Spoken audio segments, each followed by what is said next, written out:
guys, it's been a while since you've seen me, hasn't it? Well, videos have been up, not as much as they used to be, although what I feel like what I have been putting out is better.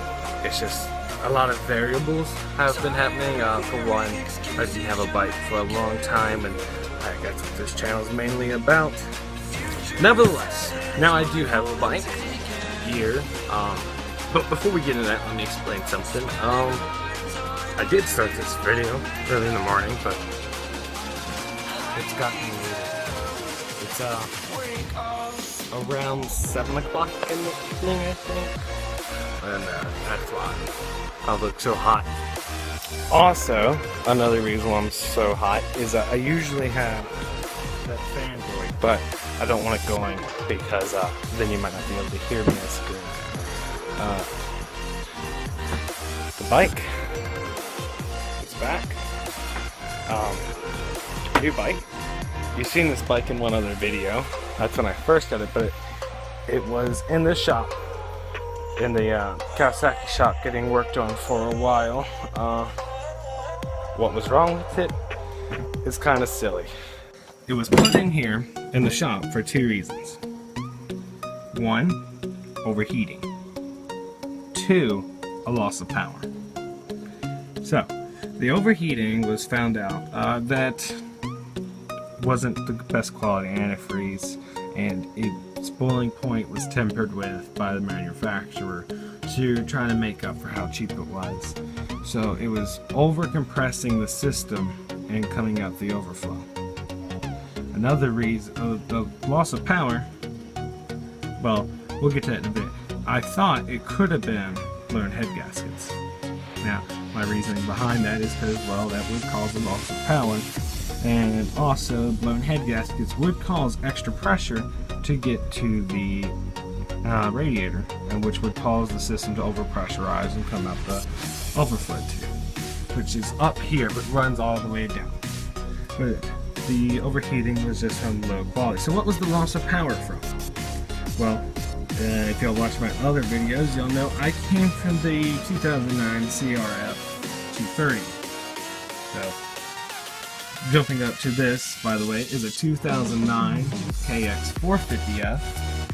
It was kind of a big jump. But since my weight, height, and all that, and my skill, I adjusted to the bike very quickly. And that was actually the problem. In my head, I adjusted so quick I didn't even realize I was adjusting to it. I thought my bike was losing power. In fact, I was actually just riding it better. So all that time, which has actually been 2 months, between me thinking it was going to be an expensive engine fix, not really if it was just blown head gaskets, but if it was blown head gaskets and I kept riding it, it could have led to other stuff. But once I got it in the shop, they told me it would be a long wait before they got to it. I think it was like a month before they could even get to my bike. So that's what took a long time to get to it. But it turns out it was just me. Now, it does have a strip bolt under it, so I need to get that. It's causing a little bit of an oil. In terms of the bike add-ons, GoPro mount, that's it. No, I'm kidding. It's got more than that. Just one. The one thing that it has added on to it is a recluse clutch. Now basically what this allows me to do is when it's in gear, the clutch is not necessary. The clutch is only necessary when I'm actually shifting.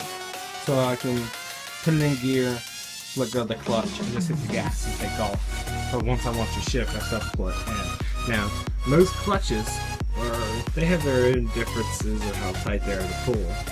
But this, it feels like it's not hooked up. There's barely any pull to it at all. Obviously there is because it springs back. But normally, the clutch is a little bit looser than your front brake until the front brake gets tight, obviously. Then the front brake requires more. But in terms of pulling, they're about the same to right there. But this is just so much easier. Since it's a 2009, it's the first year of fuel injection for the Kawasaki 450.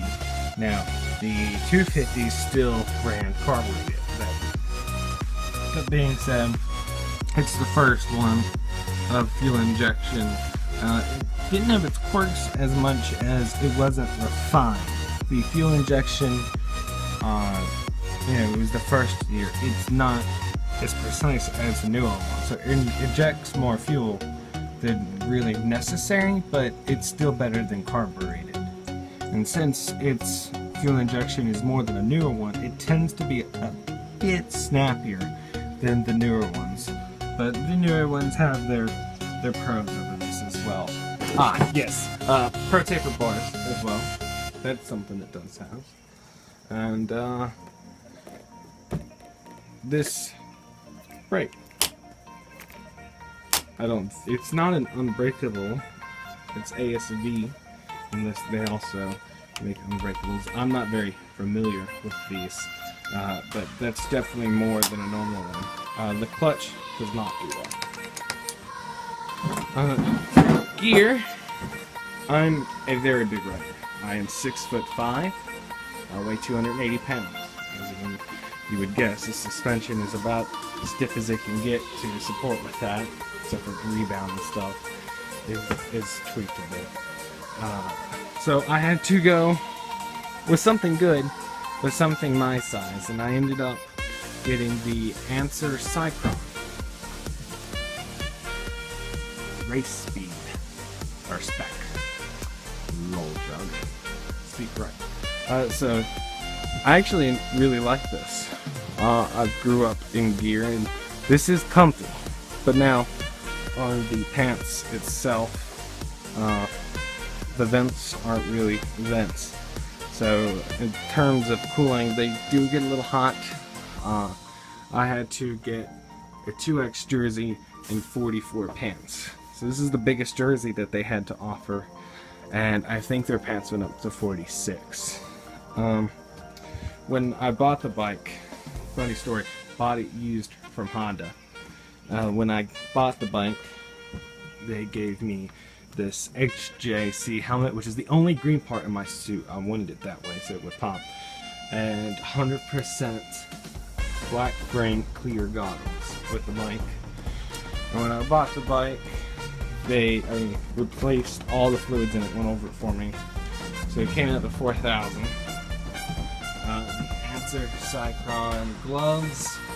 And then these are 2X's as well. Helmet's 2X. The goggles are one size fits all, which is the truth. In this case, this fits a 2X. Boots were a little trickier to find because I wear 16 and 17 shoes. So that's a little tricky to find. Luckily, the Thor Blitz make a 15 that I can squeeze into. So that's what I had ended up going for with boots.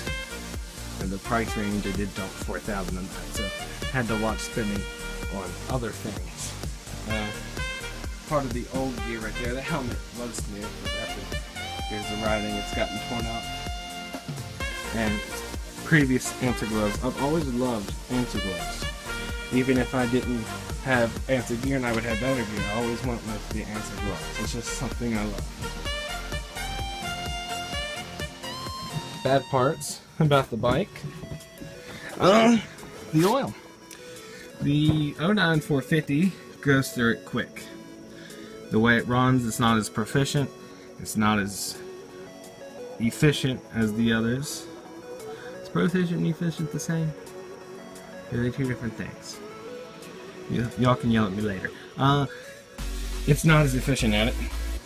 And every 5 hours of racing, or every 10 to 15 hours of off-road riding, I have to change the oil, which is 1.3 quarts of oil, or 1.2 liters.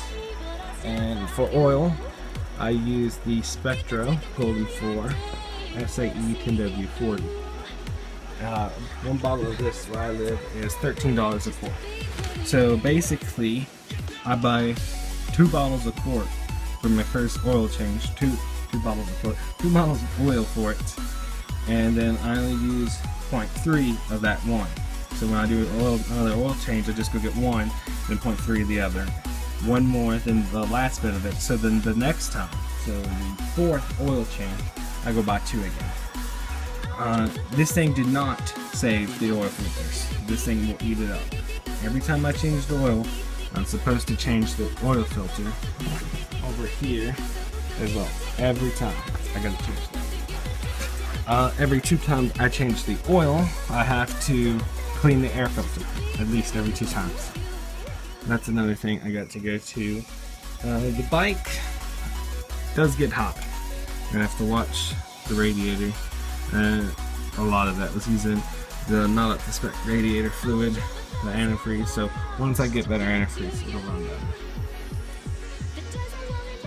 I'm not gonna start it and ride it today. If you want to see that, you can go watch the video where I first rode it. Links will be in the description below. And let's get to watching this bike. The one thing I did forget about the bike is that it has right here, focus, the ProMoto billet kickstand. It gets way up out of there.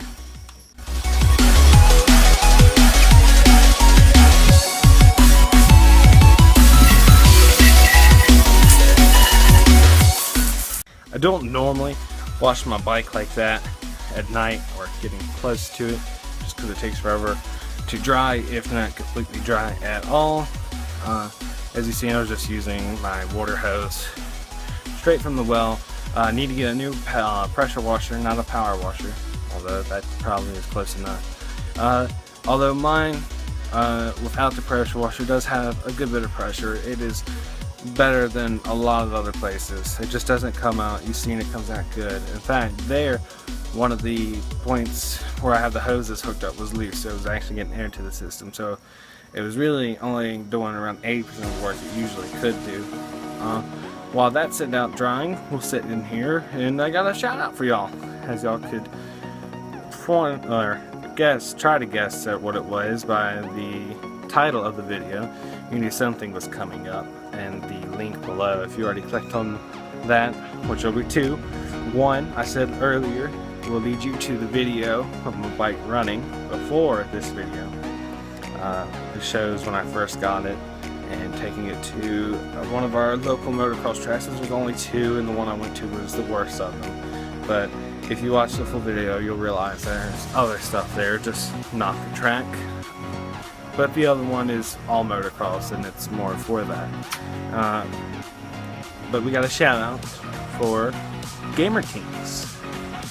They are a YouTuber, obviously for YouTube. They do gaming videos. Oh, I bet you didn't know that by their name. They do a lot of Rainbow Six Siege and Overwatch, although they'll probably go out to other games in the future. But as of right now, that's their 2 main ones. And in Call of Duty Modern Warfare Remastered, they're going to be a lot of that. Those videos up there. I don't personally know them, but I've known them for around a year as a player, not as a YouTuber. They've recently just started, and by no means am I the biggest, but heck, anyone that does watch is one that could go watch them. So I'm giving the shout out anyway, just to anyone who might see it. I do have a good amount of views over on my videos for how small the channel is. It's only 40 subscribers. It's like almost 5,000 channel views over everything, so people do come and go, so I'll give them a shout out. Another big thing for them is I might end up editing at least part or some, even up to a lot, if not all, of their videos. The head person does a lot of the editing at the moment, but he wants help, and he wants someone with a little more experience. So that's where I come in. I might be editing their videos for them. So you'll see a lot of connections between our channels, similarities and stuff. So if you think, oh look, they copied him, or I copied them, or he copied me, it's all good. It's because we're working together, so there might be similarities. We'll try to separate our videos And yeah, that's what I wanted to tell y'all, guys. Be on the lookout for more bike videos soon. And go check out Gamer Kings. Link in the description below. Don't forget to like, subscribe, share the video if you want. And make sure to go at least check out Gamer Kings and drop him a subscription.